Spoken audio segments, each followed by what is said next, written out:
मुंबईतील पेटंट कार्यालयावरून वाद पेटण्याची चिन्ह आहेत। हे कार्यालय दिल्लीला हलवलं जात असल्याचा आरोप आदित्य ठाकरे यांनी केलाय।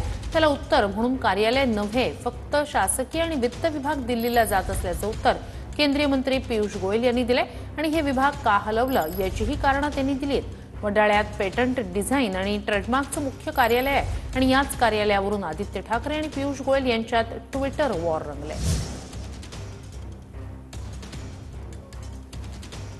तर आदित्य ठाकरे यांचं हे ट्विट पेटंट डिझाइन ट्रेडमार्क नियंत्रक जनरलचं वडाळा एंटॉप हिल इथलं कार्यालय मुंबईतून दिल्लीला का हलवण्यात येत आहे।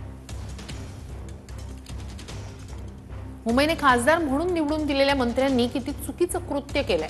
आदित्य ठाकरेंनी पियुष गोयलांवर हे ट्विट करत टीका केली। भाजप आपल्या कृतीतून मुंबईचा अपमान करत आहे आणि नंतर जखमांवर मीठ चोळत आहे।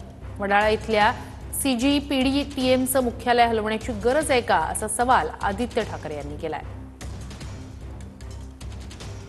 तर पियुष गोयलांनी उत्तर दिलंय, तुमचा आक्रमकपणा स्वाभाविक आहे, पण अर्धवट माहितीच्या आधारावर अतिउत्साही आक्रमकपणामुळे महाराष्ट्रातील लोकांनी तुम्हाला नाकारलं। पेटंटचं कार्यालय मुंबईतच आहे, केवळ प्रशासन वित्त विभागाचं कार्यालय दिल्लीत असेल।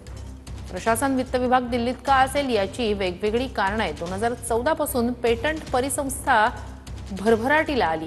2014 पासून वार्षिक अहवालानुसार पेटंटच्या संख्येत 2 पट वाढ, मंजूर केलेल्या पेटंटच्या संख्येत 17 पट वाढ झाली आहे।